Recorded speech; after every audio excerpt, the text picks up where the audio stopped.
وبه نستعين وهو خير ناصر ومعين.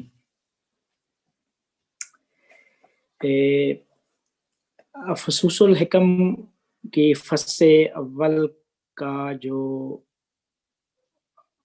تتمہ آخری جو لیکچر ہے وہ در حقیقت دو گفتگوؤں پر مشتمل ہے، اگرچہ یہ دو گفتگو ہیں پچھلی گفتگو کا خلاصہ ہیں اور پچھلی گفتگو کا تتمہ ہیں۔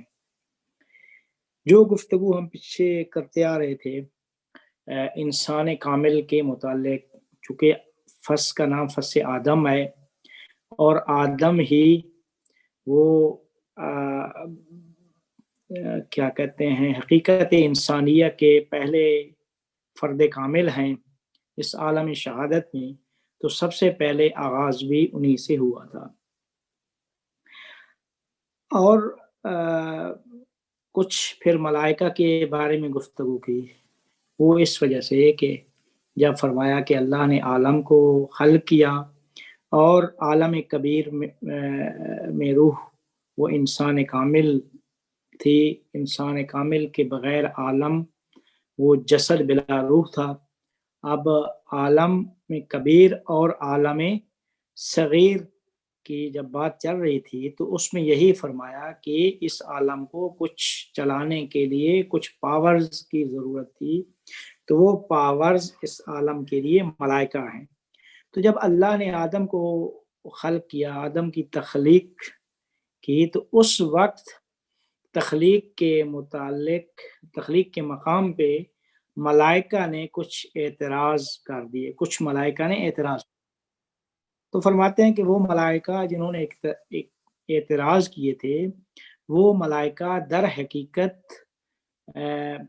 ما منا الا لہ مقام معلوم، وہ اپنے مرتبہ سے بالاتر کسی کو معلوم ہی نہیں ہے کہ آگے کیا ہے۔ تو ملائکہ چونکہ وہ اپنی جو عین ثابت تھی اس سے انہوں نے آگے قدم رکھنے کی کوشش کی، تو چونکہ اس کے بارے میں ان کو آگاہی نہیں تھی تو لہٰذا وہ آدم کے بارے میں یعنی ان کو اشتباہ ہوا، آدم کے بارے میں جو کچھ کہا وہ صحیح نہیں تھا، چونکہ انہوں نے آدم کی اس جامعیت تک نہیں پہنچ سکے، وہ جامعیت جو آدم کے پاس تھی وہ ملائکہ کے پاس نہیں تھی۔ تو یہ ہماری جو پچھلی گفتگو تھی یہیں تک پہنچی تھی، تو اس میں نے عبارت بھی پڑھی تھی کہ کیا کہتے ہیں وَعِنْدَ آدَمَ مِنَ الْأَسْمَاءِ الْإِلَٰهِيَّةِ مَا لَمْ تَكُنِ الْمَلَائِكَةُ تَعْقِفُ عَلَيْهَا، ملائکہ کے پاس نہیں تھی، تو لہذا ملائکہ نے جو تسبیح و تقدیس کرتے تھے اللہ تعالیٰ کی، وہ ان کی تسبیح و تقدیس بھی در حقیقت وہ ایک اسم خاص اور ایک معین لحاظ سے تسبیح و تقدیس تھی، وہ تسبیح تقدیس مطلق وجہ سے نہیں کر سکتے چونکہ ان کے پاس جامعیت ہی نہیں ہے۔ یہ بحث جو تھی یہ فصل اول میں فصل آدم یہ عبارت تھی جو میں نے آپ کے سامنے کیا کہتے ہیں پڑھ ڈالی۔ تو اس کے بعد جو ہے نا وہ کیا کہتے ہیں انہوں نے وہ ایک جس کو میں ابھی ذکر کرنا چاہ رہا تھا اس کو جہاں پہ انہوں نے اس کو ذکر کیا تو اسی کے درمیان میں ہی ایک عبارت لمبی عبارت ہے، اس میں یہی فرمایا کہ اللہ تعالیٰ نے ہمیں اللہ تعالیٰ ادب سکھانا چاہ رہا تھا ملائکہ کی، یہ بات ہمیں کہہ کر اللہ نے ہمیں ادب سکھایا کہ اللہ کے ساتھ کس طریقے سے گفتگو کی جاتی ہے۔ یہ عبارت بھی میں نے چھوڑ دیا ہے، اس عبارت کو بھی نہیں پڑھ رہا۔ آگے ایک عبارت ہے بہت بڑی اس فصل اول میں، وہ ایک در حقیقت ایک جو کیا کہتے ہیں فلسفی اصطلاحات ہیں ان کے متعلق گفتگو ہے، لیکن میں یہاں پہ وہ جو آخر میں دو باتیں کہی گئی ہیں وہ ان دو باتوں کو ذکر کرنا چاہ رہا ہوں۔ وہ جو دو باتیں ہیں وہ یہ ہیں کہ جب آدم کے پاس جامعیت تھی تو آدم خلیفۃ اللہ تھے، تو ہم اللہ یہ فرما رہا ہے کہ خلیفۃ اللہ وہی آدم ہی خلیفۃ اللہ بنا، کیونکہ آدم کے پاس جو اسماء الہیہ تھے وہ ملائکہ اور کسی اور مخلوق کے پاس نہیں تھے۔ اب یہ جو آخری یہ جو دو گفتگو ہیں وہ یہ ہیں کہ اللہ نے آدم کو اپنی صورت پہ خلق کیا، ایک تو اس کا کیا مطلب ہے، اور دوسری آخر میں ایک تقوی کے متعلق گفتگو کرتے ہیں۔ دو چیزیں جو اس فصل اول کے جو اختتام ہے وہ تقوی کے معنی پر ہے۔ تو یہاں پہ کیا کہتے ہیں، ابن عربی صاحب فرماتے ہیں کہ جب ہم نے یہ کہا کہ عالم فعل خدا ہے، تجلی خدا ہے، جب عالم کو ہم نے تجلی خدا بنایا کہ عالم تجلی خدا ہے، تو اب ایک قاعدہ ہے فلسفہ میں کہ عالم جو ہے، جو فعل اور تجلی خدا ہے وہ معلول ہے، اور اللہ جو ہے حق تعالی وہ علت ہے۔ تو علت و معلول کا قاعدہ یہ ہے کہ ان کے درمیان سنخیت ہونی چاہیے۔ سنخیت کا کیا مطلب ہے؟ یہ ایک اصطلاح ہے، مطلب یہ ہے کہ آپ جب بیج بوئیں گے زمین میں تو ظاہر ہے اس سے پودا ہی، جس چیز کا بیج بوئیں گے وہی اسی چیز کا پودا آگے نکلے گا۔ مثال دے رہا ہوں، آپ نے اگر کیا کہتے ہیں کسی سبزی، کوئی بھی سبزی لے لیں، اس کا بیج بویا تو اس کا مطلب یہ نہیں ہوگا کہ جس کا بیج ہے وہی سبزی آگے اگے گی۔ مثال دے رہا ہوں، ٹماٹر کا بیج آپ نے بویا زمین میں تو ٹماٹر ہی اگے گے، اس کا یہ مطلب نہیں ہے کہ بیج سے کیا کہتے ہیں آلو پیدا ہو جائیں۔ تو وہ تو قاعدہ کہ علت اور معلول کے درمیان ایک سنخیت ہونی چاہیے۔ تو اب یہ بات کر رہے ہیں ابن عربی صاحب کہ یہاں پہ عالم جو ہے، عالم یعنی عالم کبیر و عالم صغیر کو دونوں کو ملائیں کہ آدم و عالم یہ تجلی اور فعل خدا ہے، یہ وجہ خدا ہے، وجہ اللہ ہے، اس کے پیچھے یعنی یہ اللہ کا چہرہ ہے، اسی سے ہی اللہ کو ہم دیکھ سکتے ہیں۔ تو کہتے ہیں کہ اب عالم کہ جس میں آدم بھی ہے اور پورے کا پورا عالم کبیر بھی ہے، اس کو بھی اپنے خالق کے ساتھ ایک سنخیت ہونی چاہیے، اور اس کی صورت پہ اس کو بھی خلق ہوا ہونا چاہیے۔ کیونکہ اسی وجہ سے ہی انسان کو ہم خلیفۃ اللہ کہتے ہیں۔ خلیفہ کا مطلب یہ ہوتا ہے کہ جس کی طرف سے خلیفہ جانشین بن رہا ہے اس کی صفات اس میں ہونی چاہیے۔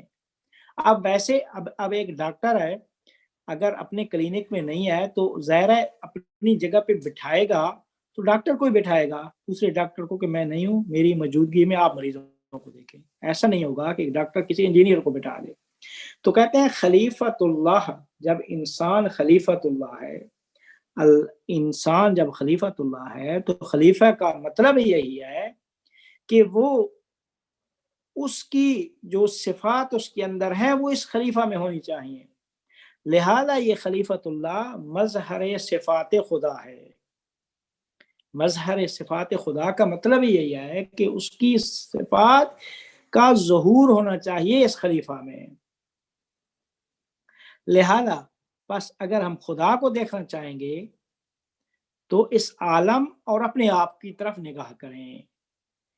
کیونکہ اس نے مقام تجلی میں جو اس کا ظہور ہوا ہے، مقام تجلی میں اور جو اس کا ظہور ہوا ہے، وہ ظہور نہ ہی اس کی ذات کا ظہور ہے، بلکہ انسان کو جب وہ ذات کا ظہور انسان میں ہوا ہے تو وہ مرتبہ ظہور جو ہے اس کا، انسان کی سنخیت اگر اس سے ہے تو مرتبہ ظہور سے ہے۔ کیونکہ مرتبہ ظہور سے ہی اس نے مخلوقات کو ظاہر کیا ہے، وگرنہ جہاں پہ مرتبہ ظہور نہیں ہے وہ ذات مطلق ہے، ذات مطلق کا ظہور نہیں ہے۔ جب ذات مطلق کا ظہور نہیں ہے تو وہ ذات تو کسی کی دسترسی میں نہیں ہے، نہ ہی وہ ساری چیزوں سے بالاتر ہے، تمام عوالم امکانیہ سے بالاتر ہے، لہذا اس کے ساتھ سنخیت ہی نہیں ہے۔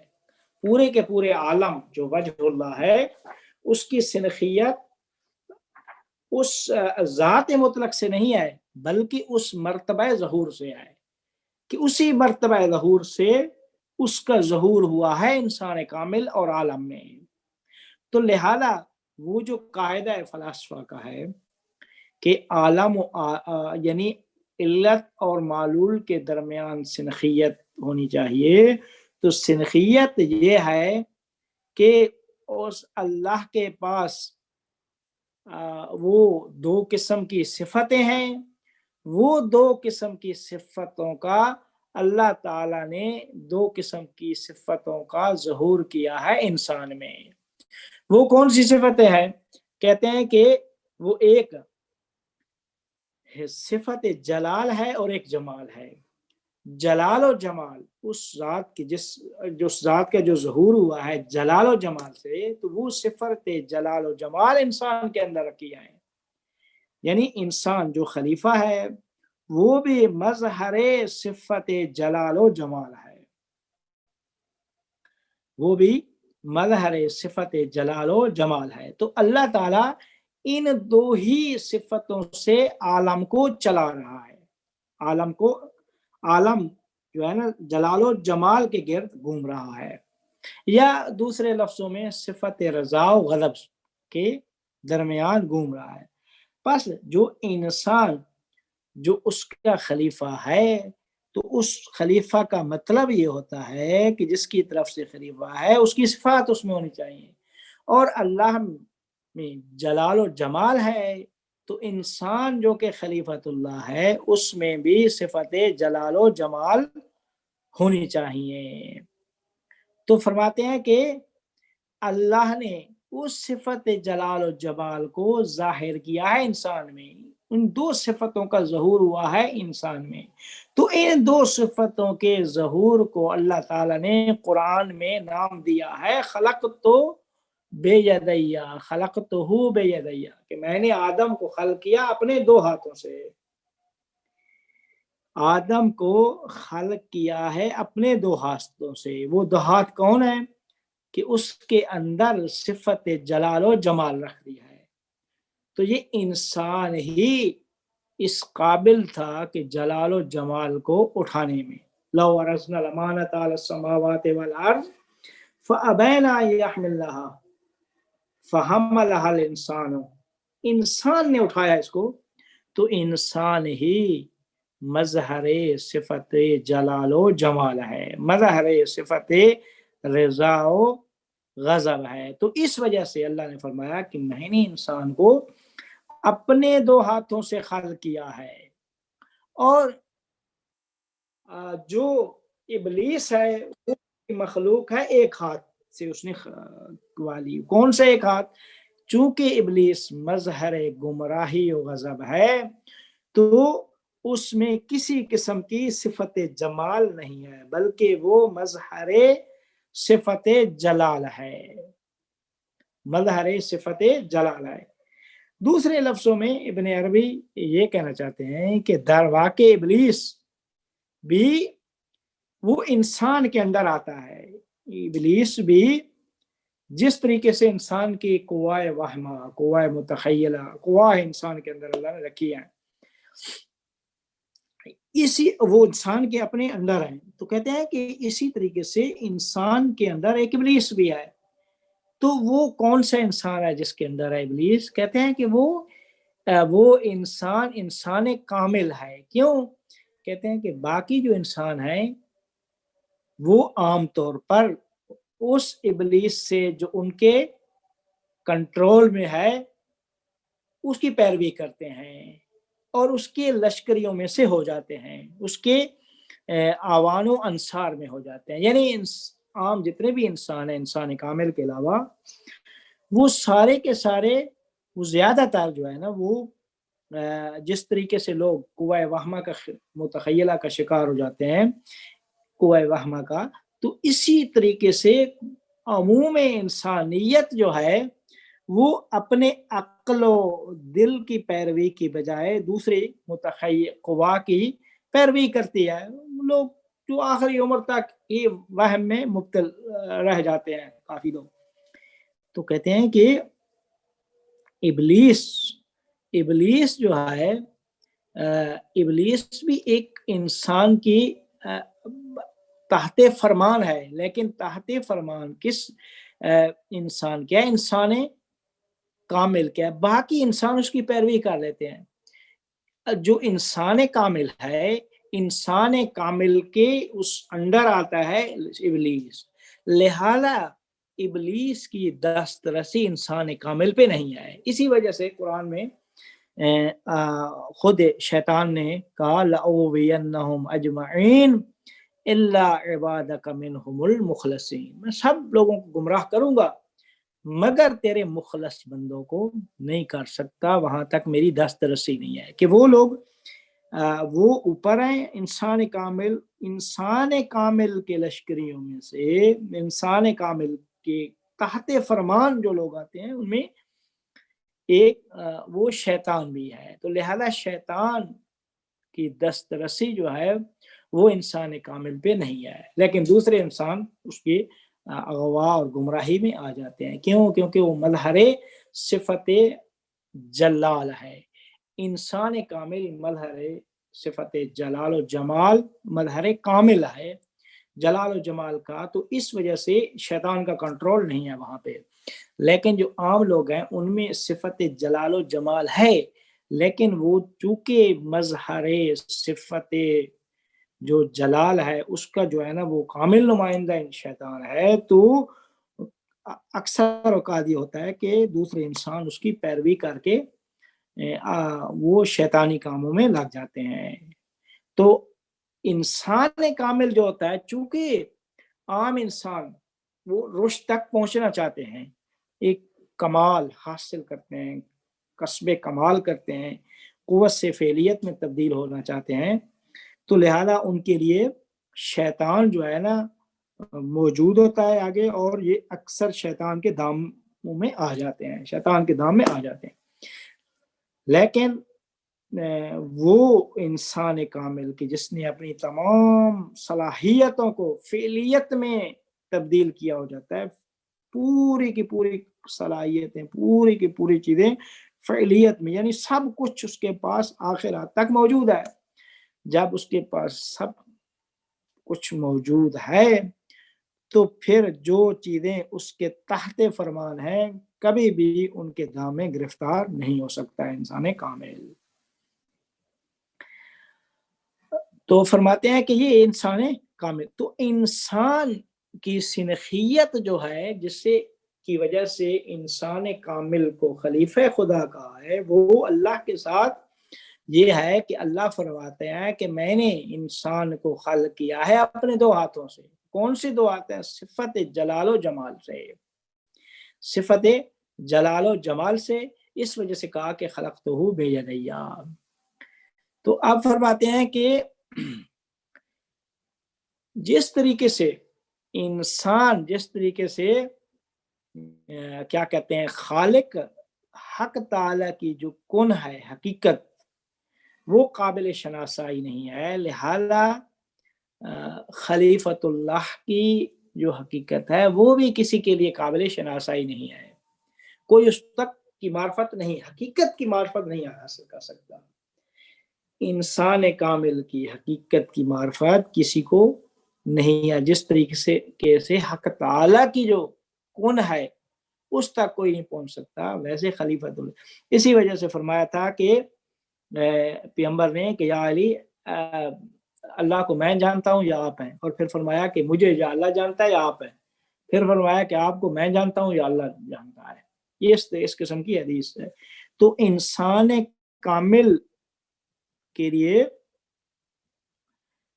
اب یعنی دوسروں کے لیے قابل شناسائی ہی نہیں ہے خلیفۃ اللہ کی کن ہو حقیقت۔ دوسری قسم کی کہتے ہیں سنخیت، یہ لفظ سنخیت یعنی دو چیزوں کے درمیان وہ مشابہت کی جس کی وجہ سے وہ ایک چیز سے دوسری چیز صادر ہوتی ہے۔ تو کہتے ہیں دوسری جو سنخیت ہے کہ کہتے ہیں کہ جس طریقے سے ہم نے یہ کہا کہ اللہ تعالیٰ کے اندر صفات جلال و جمال ہیں، تو انہی سے پورے کے پورے عالم گرد اس کے گرد گھومتا ہے۔ تو صفات جلال و جمال میں کیا کہتے ہیں انسان کامل مظہر صفات جلال و جمال ہے، یہ پہلے کہا تھا۔ تو کہتے ہیں کہ جس طریقے سے خدا کو صفات جلال و جمال سے ہم پہچانتے ہیں، صفات جلال و جمال سے جب اللہ اپنی صفت جلال کو ظاہر کرتا ہے یا صفت جلال کو یا جمال کو، تو تب ہم پہچانتے ہیں، یعنی اللہ کو صفت جلال و جمال سے پہچانتے ہیں، ویسے ہی خلیفت اللہ کو بھی وہ صفات جو خود سے وہ ظاہر کرتا ہے اسی سے ہی پہچانیں گے۔ تو لہذا صفات چاہے کس صفات جلال ہوں یا جمال ہوں۔ تو اب کہتے ہیں کہ یہ ایک نقطہ تھا، اس کا آخری اسی نقطے کا آخری آخر میں ابن عربی یہ اشارہ کرتے ہیں اس حقیقت کی طرف کہ اگر وجود حق تعالی کا سریان نہ ہوتا، یعنی وجود حق تعالی اول سے آخر تک اس کا عالم میں سریان نہ ہوتا، وہ ذات نہ ہوتی، اس کا ظہور نہ ہوتا اول سے آخر تک اس عالم میں، تو اصلاً عالم بھی ظاہر نہیں ہو سکتا تھا، عالم کا ظہور بھی حق تعالی کے وجود کے سریان کے بغیر ناممکن تھا۔ کہ وجود حق تعالی جب پورے کے پورے عوالم میں اول سے آخر تک وہ حق تعالی سریان جاری ہے، اس کا وجود سب میں موجود ہے، تو جب اگر عالم میں اس کے وجود حق تعالی کا ظہور نہ ہوتا تو عالم بھی ظاہر نہیں ہو سکتا تھا۔ کیوں؟ کیونکہ وہ تو وجود ہے، تو وجود سے جدا جو کچھ بھی ہے وہ عدم ہے، جو کچھ بھی عدم ہے تو وہ سارے کا سارا جو کچھ بھی موجود ہے وہ سارے کا سارا اس کی وجہ سے موجود ہے۔ اگر یہ بھی نہ ہو تو کیسے پورے کا یعنی عالم کا ظہور ہو سکتا تھا؟ جیسے کہ خود حضرت علی علیہ السلام ارشاد فرماتے ہیں کہ ہوا داخل فی الاشیاء لا بالمماثلہ وخارجۃ عنہا لا بالمزایلہ، یعنی وہ داخل ہے اشیاء میں، نہ اس طرح جیسے ایک چیز دوسری چیز میں مخلوط ہوتی ہے، اس طریقے سے ایک چیز دوسری میں چینی پانی میں جا کر جیسے مخلوط ہوتی ہے ویسے وہ اشیاء میں داخل ہے لیکن ویسا داخل نہیں ہے، خارج بھی ہے لیکن ویسا خارج نہیں ہے کہ جیسے ایک جسم دوسرے جسم سے جدا ہوتا ہے، جدائی بھی اس طریقے سے ناممکن ہے اور اس طریقے سے اس کا اشیاء میں داخل ہونا بھی ناممکن ہے۔ تو فرمایا ہوا داخل فی الاشیاء لا بالممازجہ وخارجۃ عنہا لا بالمزایلہ۔ تو کہتے ہیں کہ قرآن کریم نے بھی اس واقعیت کو کہ وہ جو سب جس سے سب کا ظہور ہے، تمام زمین و آسمان جس کی وجود اور ظہور کی وجہ سے خلق ہوئے ہیں، ان کی طرف اس طریقے سے اشارہ فرماتا ہے الم تری ان اللہ خلق السماوات والارض بالحق ان یشاء یذہبکم ویأت بخلق جدید، یا اسی طریقے سے اللہ نور السماوات والارض، اللہ زمینوں اور آسمانوں کا نور ہے، وہ نور وجود خداوند جب تک زمین و آسمان پہ نہ پڑے تو ان کو ظلمت عدم سے نجات بھی نہیں ہوتی۔ ٹھیک ہے، تو آپ فرماتے ہیں کہ جو کچھ بھی جس ظاہر ہے اس عالم میں سب کا ظہور بھی اسی کی وجہ سے ہے، وہ عالم میں ظاہر نہ ہو تو عالم ہی نہ ہو، اسی وجہ سے فرمایا ہوا داخل فی الاشیاء لا بالمماثلہ